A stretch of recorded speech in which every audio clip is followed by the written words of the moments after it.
Hello, everyone. Thank you for joining me for another episode of Diecast Emporium at Military Mondays, brought to you by my friends at SmallScaleHobbies.com.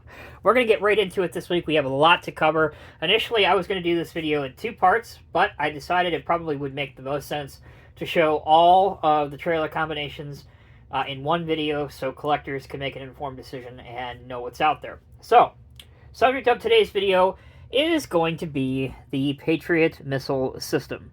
So, as we always do here on Military Mondays, before we take a look at the models, allow me to read you a little bit of information and history on the Patriot missiles so you can kind of put into context what they are, what they do, and why you might want to add these to your collection. So, let's get started. The Patriot missile battalions are our nation's frontline defense against aerial threats. The fact is, the air and missile defense business is rocket science.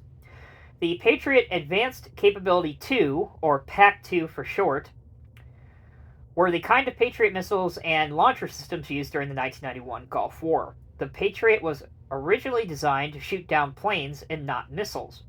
When a PAC-2 missile got close to an enemy target, the warhead would explode, destroying the threat. During Operation Desert Storm, however, the 158 Patriot missiles that were fired in anger against Iraqi targets did not all go off and be used as they were intended to be used so.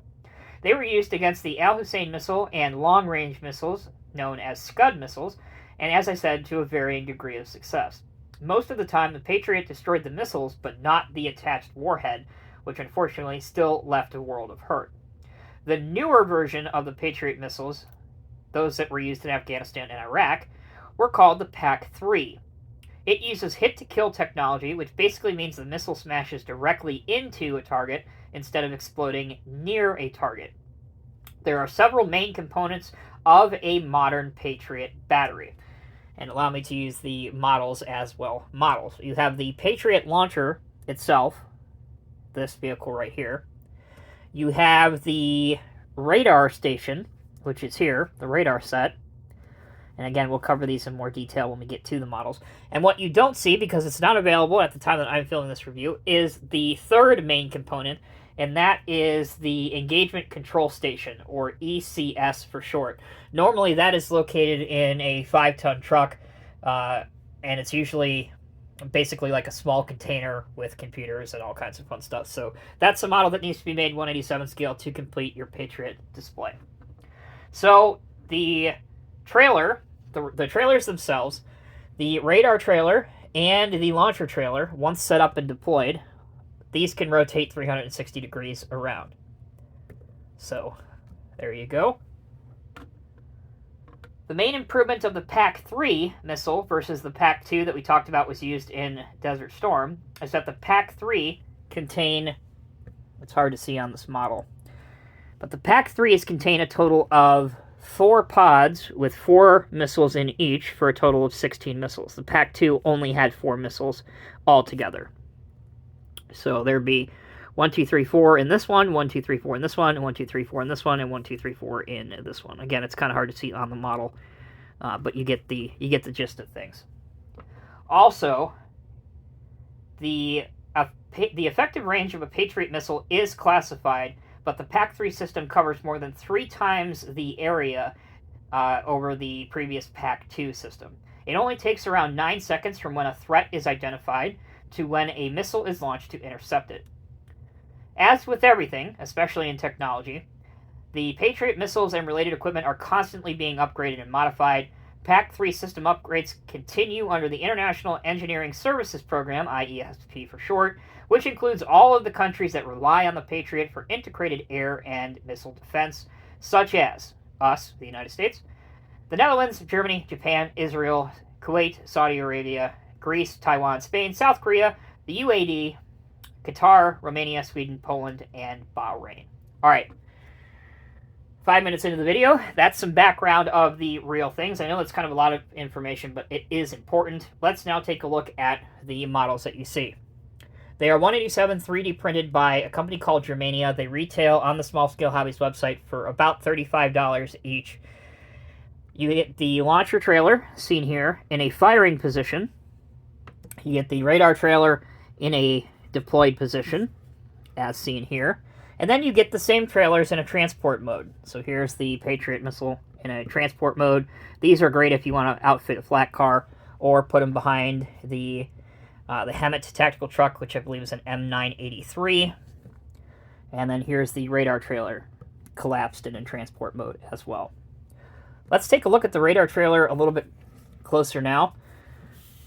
So here's your main radar piece. This is obviously what identifies your incoming threats. This panel here is known as the Identify Friend or Foe, or IFF panel.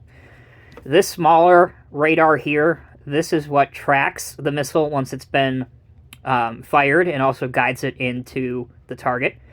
So on the model it's kind of hard to see, but at least they have tried to replicate the three main components on the radar array. The outriggers.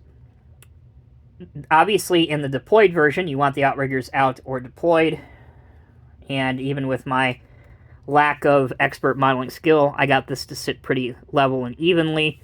So it actually does look pretty darn good. Also to note, the tires that are on the radar trailer are different. If you look at the hubs, they are different than the tires that's on the actual missile system.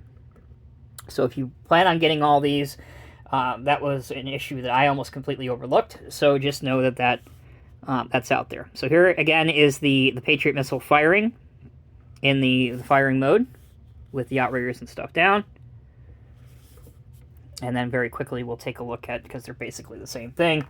Here is the Patriot missile in a transport mode. You can see the outriggers are completely up. And here is the radar trailer in a transport mode with the outriggers completely up. And again, you can find all of this on the Small Scale Hobbies website. Last thing I want to show you, part of this week's video, is the Hammett tactical truck. This is the tractor version.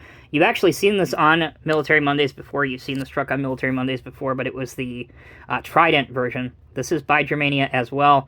There's your fifth wheel at the back. Spinning it around the other side, you can see the spare tire. This actually went together really, really easily and well. It was really fun to do.